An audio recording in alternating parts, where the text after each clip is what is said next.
দিয়ে যখন হাজির হন, আল্লাহ রসুল চট করে প্রশ্ন করলেন, তুমি আমার এখানে এসেছো? বলে জি। নবীজি বলেন, ওরে আল্লাহর বান্দি, আমি তোমার কাছ থেকে শুনতে চাই, আমি তোমার কাছ থেকে জানতে চাই, তোমার বাড়িতে তোমার যে মাথা হয়ে দাঁড়িয়ে থাকে, তোমার বাড়িতে যে তোমার বর্তমান মালিক যে হলো তোমার স্বামী, একবার বলো শুনি, তোমার স্বামী জীবনে বেঁচে আছে কিনা? জীবনে সংসারে আনন্দ নিয়ে যদি সময় কাটতে চান, উভয় মিলে যদি কোরআন হাদিসের প্রেমিক পাগল হয়ে যায়, তাহলে দাম্পত্য জীবন কত সুখের কাটবে। তার জন্য হাদিসটাকে আপনাদের সামনে আমি নিয়ে আসলাম। তিনি আল্লাহর বান্দে। এবার হুসাইন বিন মেহসানের ফুফি যেন উত্তর দিচ্ছেন, নবী গো, আমার স্বামী মওজুদ, আমার স্বামী বাড়িতে আছেন। নবীজি বলেন, ওরে আল্লাহর বান্দে, বলো শুনি, তুমি তোমার স্বামীর সঙ্গে কেমন ব্যবহার করো? পৃথিবীর বুকে দাম্পত্য জীবনে এই রকমের বাড়িতে শান্তির আবির্ভাব কেমন করে ঘটবে? জীবনে কেমন করে শান্তি নিয়ে মানুষ বসবাস করবেন? আল্লাহর নবী এই শান্তির জায়গাটা বুঝাবার জন্য এবার আল্লাহর বান্দিকে প্রশ্ন করেন, ও হুসাইন বিন মেহসানের ফুফি, আমি জানতে চাই, তোমার স্বামী যেহেতু বেঁচে আছে, তুমি তোমার স্বামীর সঙ্গে কেমন ব্যবহার করো?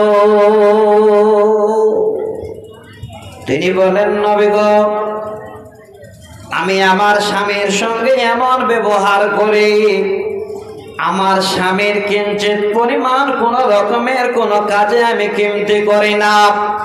যখন যেমন প্রয়োজন তখন সেইভাবে আমি যেন আমার স্বামীর জন্য রাজি। আমার স্বামীকে প্রয়োজনে ওজোর পানির জন্য আমি আগে লোটা নিয়ে দাঁড়িয়ে থাকি। আল্লাহর নবীকে বলেন, নবীজি, আমি আমার স্বামীর সঙ্গে এই রকমের ব্যবহার করি, কিন্তু যখন ক্লান্ত হয়ে যায় ওই সময় আমি নিজেই যেন একটু স্বামীর খিদমতে পিছে পড়ে। নবীজি বলেন, আল্লাহর বান্দারে শুনো, আমি তোমাকে যেন বলি, ফানদুরি আইনা আনতে মিনহু ফাইন্নামা হুয়া জান্নাতুকে ওয়া নারুকে। আল্লাহর বান্দারে, তোমার যদি একটু কষ্ট হয়, তুমি কোনোদিন তোমার স্বামীর কাজ থেকে পিছে পাওয়া হবে না। কারণ নবীজি বলেন, ওরে আল্লাহর বান্দি, তুমি যদি তোমার স্বামীর ভালোভাবে দেখভাল করতে পারো, তোমার স্বামীর মনকে জয় করতে পারো, তোমার স্বামীকে আনন্দ দিয়ে জীবন কাটাতে পারো, ফাইন্নামা হুয়া জান্নাতুকে ওয়া নারুকে। আর তোমার স্বামী হলো তোমার জন্য জান্নাত এবং জাহান্নাম। আল্লাহ রাসূল পৃথিবীর বুকে শান্তিভাবে আমাদের সময় কাটবে, আমাদের সংসার জীবনে আনন্দ নিয়ে আমরা সংসার করব, তার জন্য সর্বপ্রথমে একজন আল্লাহর বান্দিকে এই পরামর্শ দিলেন যে তোমার স্বামী তোমার জন্য জান্নাত এবং জাহান্নাম। এবার আসি, আল্লাহ পাক আমাদের সকলের জোড়া দিয়েছেন। স্বামী স্ত্রী আমরা সংসার করি, দেখবেন এই সংসার জীবনে কোনো স্বামী যদি নরম, তো তার বিবিটা স্বামীর থেকে অনেক গরম। কোন সংসারে দেখবেন স্বামী যদি গরম, তাহলে তার বিবি একদম নরম।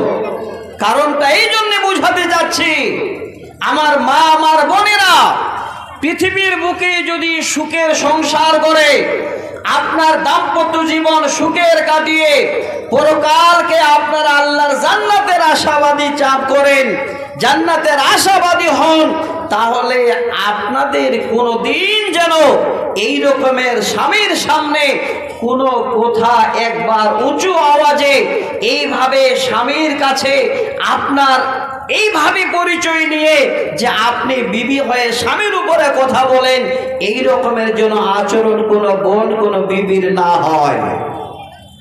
কেন আপনারা করবেন? আপনাদের আওয়াজটা কেন উঁচু হবে? আমি একটা দলিল দিচ্ছি, সহিহ বুখারীর হাদিস, যে হাদিস সহিহ বুখারীর প্রথম খণ্ডে 3113 নম্বর হাদিস, যে হাদিসের মাধ্যমে পৃথিবীর বুকে একজন নারীর নাম আছে, একজন মহিলার নাম আছে, তিনি কত বড় সম্মানী, তিনার জীবন তিনি কিভাবে কাটিয়েছেন, এই হাদিসের মাধ্যমে এটা যেন প্রমাণ দিচ্ছেন যে আজকে স্বামীরা আমাদের জন্য হলো জান্নাত এবং জাহান্নাম, আমরা তাদের সঙ্গে কি না ব্যবহারটা করি। তিনি কে? তিনি হলেন সাইয়্যিদাতু মিন আহলিল জান্নাহ, যিনি হলেন পৃথিবীর বুকে জান্নাতের সর্দারনী, যিনি হবেন জান্নাতের মধ্যে সমস্ত মেয়েদের সর্দারনী, তিনি হলেন আল্লাহ রাসূলের মেয়ে হযরতে ফাতেমাতুজ জোহরা রাদিয়াল্লাহু তাআলা আনহা। তিনার নাম যেন সহিহ বুখারীর এই জায়গায় উল্লেখ আছে। আমি এই হাদিসটা শোনাচ্ছি, যেই মায়েরা, যেই বোনেরা সারাদিন আত্মীয় স্বজন নিয়ে আপনারা খাওয়া দাওয়া সেরে এবার প্যান্ডেলে এসে কোরআন শুনতে এসেছেন, হাদিস শুনতে এসেছেন, এই হাদিসটাকে আগে আপনারা ফলো করুন, দেখেন কত বড় তিনি সম্মানী, কিন্তু তিনার জীবন স্বামীর সঙ্গে কিভাবে কাটিয়েছে। তিনি ফাতেমা বলেন, আমি হলাম আল্লাহর নবীর মেয়ে, অথচ আমাকে জান্নাতের সর্দারনী বলে যেন ঘোষণা দেওয়া হলো। তিনি হযরতে ফাতেমা স্বামীর ঘরে গেছেন, এবার স্বামীর ঘরে যাওয়ার পরে স্বামীর ঘরে কাজে কর্মে যেন ব্যস্ত হয়ে পড়েছেন, স্বামীর ঘরে খাবার জুটাতে পারে না, এই রকমের তৈরি কোনো খাবার যেন হাতে পায় না। এবার খাবার তৈরি করার জন্য জান্নাতের যিনি সর্দারনী, যিনি হলেন নবীর লাকতি জিগার হযরতে ফাতেমাতুজ জোহরা রাদিয়াল্লাহু তাআলা আনহা, এবার স্বামীকে দুটো আহার দেবে, নিজে দুটো আহার করবে, তাই খাবার তৈরি করার জন্য এবার জাঁতায় বসে যেন জাঁতা পিষা শুরু করে। তিনি কত বড় সম্মানিতা, আল্লাহ তিনাকে কত সম্মান দিয়েছেন, যিনি পৃথিবীর সমস্ত নারীদের জান্নাতের সর্দারনী হবেন এবং যিনি হলেন আল্লাহ রাসূলের মেয়ে হযরতে ফাতেমা, এবার ঘরে বসে জাঁতা পিষছে। এইভাবে করে খাবার তৈরি করেন। হযরতে ফাতেমা বলেন, এই জাঁতা চালাতে গিয়ে আমার যেন হাতের সমস্যা দেখা দিল, জাঁতা পিষতে গিয়ে আমার হাতে যেন ছাল পর্যন্ত উঠে যায়। আমি আমার স্বামীর সামনে তারপর প্রকাশ করি না। আমি আমার আব্বার কাছে একদিন খবর পেয়ে একটা দাসের আবেদনের জন্য গেলাম। দেখেন, তিনি দিতে পারতেন, উনি কি মেয়েকে ভালোবাসতেন না? যে ফাতেমাকে না দেখলে আল্লাহ রাসূল থাকতে পেতেন না, সেই ফাতেমা কষ্টে আছেন, নিজেই যেন আব্বা হুজুরের কাছে, আব্বা জানের কাছে যাচ্ছেন একটি দাসীর আবেদন করার জন্য। মেয়ে বাবার বাড়িতে, বাবার কাছে আসতেই পারে, এবার বাড়িতে আসছেন, আওয়াজ দিচ্ছেন, আব্বা, ওগো আব্বা, আমি আপনার ফাতেমা, আমি একটি জরুরি দরকারে আপনার কাছে এসেছি আব্বা। ইতিমধ্যে আল্লাহর নবী ঘরে ছিলেন না, হযরতে ফাতেমার ছোট আম্মা আল্লাহর নবীর বিবি হিসাবে, বিবাহ হিসাবে 3 নম্বর বিবাহ, হযরতে আয়েশা সিদ্দিকা রাদিয়াল্লাহু তাআলা আনহা, তিনি আওয়াজ শুনে তাড়াতাড়ি করে এবার ফাতেমার সামনে হাজির, এসে বলেন, ফাতেমা, আব্বাজানকে ডাকো, তোমার আব্বা ঘরে নেই, দিনের কাজে বেরিয়ে গেছেন। কি বলতে চাও রে বেটি? তোমার আব্বাজানকে তুমি আমাকে বলে যাও, আমি তোমার কথাটা তোমার আব্বাকে জানিয়ে দেব। হযরতে ফাতেমা বলেন, আমি ইঙ্গিত ইশারায় আমার কথাটা সেখানে একটু বলে যেন চলে আসলাম। কিছুক্ষণ বাদে আল্লাহর নবী নিজের ঘরে প্রবেশ করছে। হযরত আয়েশা নবীকে বলেন, নবী গো, ওগো আল্লাহর নবী, যেই ফাতেমাকে না দেখে আপনি থাকতে পারেন না, যেই ফাতেমার জন্য আপনার কলিজা ফেটে যায়, আপনার ফাতেমা আজকে আপনার খোঁজে যেন আপনার বাড়ি এসেছিলেন, আপনাকে না পাওয়ার কারণে বাড়ি থেকে ফেরত গেছেন। আল্লাহর নবী আর ঘরে একটুকু সময় না দিয়ে সরাসরি এবার মেয়ের বাড়িতে গিয়ে হাজির। সহিহ বুখারীর হাদিস। আল্লাহ রাসূল মেয়ের ঘরে গেছেন, মেয়ের বাড়িতে গেছেন, আওয়াজ দিচ্ছেন, বলে, বেটি ফাতেমা, আমি তোমার আব্বা হাজির হয়ে গেছি, তোমার স্বামী অর্থাৎ আমার জামাই হযরত আলী আছেন কিনা বলো। বলে, আব্বাজান তিনিও ঘরে আছেন। আল্লাহ রাসূল নিজেই এবার জামাই মেয়ের সামনে বসে কি আনন্দে পৃথিবীর সর্বের সেরা উপহার দিচ্ছেন। আর ওই সময় মেয়ের মাথায় হাত বুলিয়ে দিয়ে এবার বুঝিয়ে বলছেন, মা, আমি খবর পেলাম তুমি আমার কাছে গিয়েছিলে, আজকের দিনে আমি তোমার কাছে এসেছি রে মা। তবে শোনো, তুমি যে কাজে গিয়েছিলে খবর পেলাম তুমি নাকি একটা দাসীর আবেদন করার জন্য যাও বা এসেছিলে। ওরে ফাতেমা, আমি তোমাকে দাসীর থেকে আরো সব থেকে অতি উত্তম উপহার দিতে চাই। মেয়ের মাথায় হাত বুলিয়ে দিয়ে আল্লাহর নবী শিক্ষা দিচ্ছেন পৃথিবীর বুকে। দেখেন, সর্বপ্রথমে নিজের মেয়েকে বলেন, মেরে, ও আমার কলিজার টুকরো ফাতেমা, আর যখন তুমি সারাদিন কাজকর্ম করার পরে বিছানায় শুইতে যাবে, শোয়ার সময় 33 বার তুমি সুবহানাল্লাহ পড়বে, 33 বার আলহামদুলিল্লাহ পড়বে, 34 বার তুমি আল্লাহু আকবার পড়বে। এই শব্দগুলো পড়ে মা তুমি শুয়ে যাবে। একবার ভালো করে মিলান। আল্লাহর নবী নিজের মেয়েকে এত বড় যেন শিক্ষা দিলেন।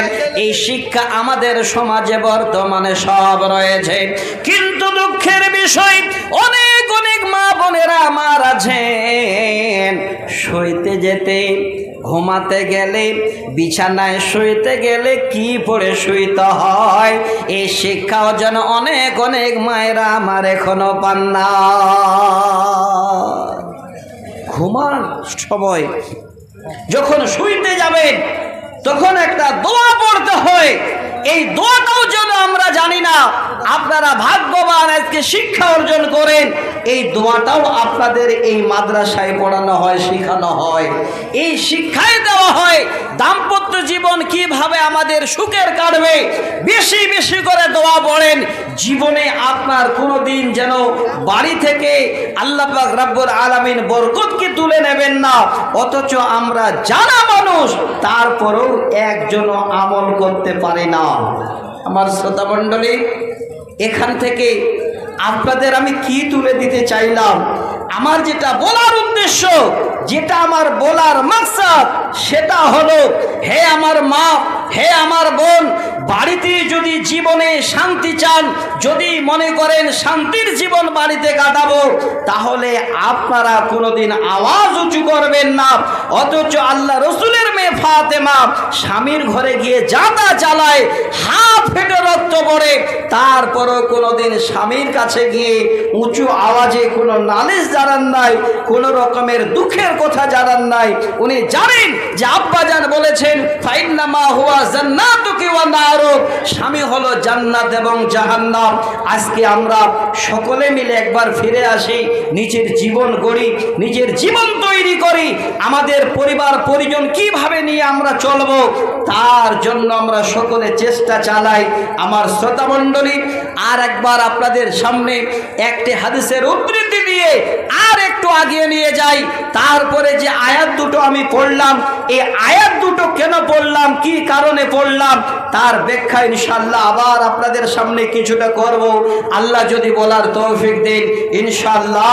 এবার দ্বিতীয় নম্বর হাদিস, আবার সহিহ বুখারীর প্রথম খণ্ডে 5224 নম্বর হাদিস। এই হাদিসের মধ্যেও আর একজন মহিলার নাম, যেই মহিলা পৃথিবীর বুকে রেকর্ড করে দিয়ে গেছেন যে হে পৃথিবীর নারীরা, স্বামী হলো আমাদের জন্য জান্নাত এবং জাহান্নাম, স্বামীদের সঙ্গে আমরা কি ব্যবহার করব। তিনি কে? আমার শ্রোতা মণ্ডলী, আমার ভাই সকল, আজকে আপনারা যেই হালাতে এই মাদ্রাসা প্রাঙ্গণে জালসা শুনছেন, আলহামদুলিল্লাহ, কোনো রকমের আওয়াজ নেই, চেঁচামেচি নেই, সবাই চুপচাপ বসে শুনছেন। আমারও যেন মনের দিক থেকে এত উৎসাহ যাচ্ছে যে আপনাদের কাছে শুধু কোরআন আর হাদিসের আলোচনা নিয়ে থাকি ইনশাআল্লাহ। এইভাবেই আপনারা একটু মনোযোগ সহকারে শুনবেন। দ্বিতীয় নম্বর হাদিস, সে হাদিসে যার নাম, তিনি হলেন কে?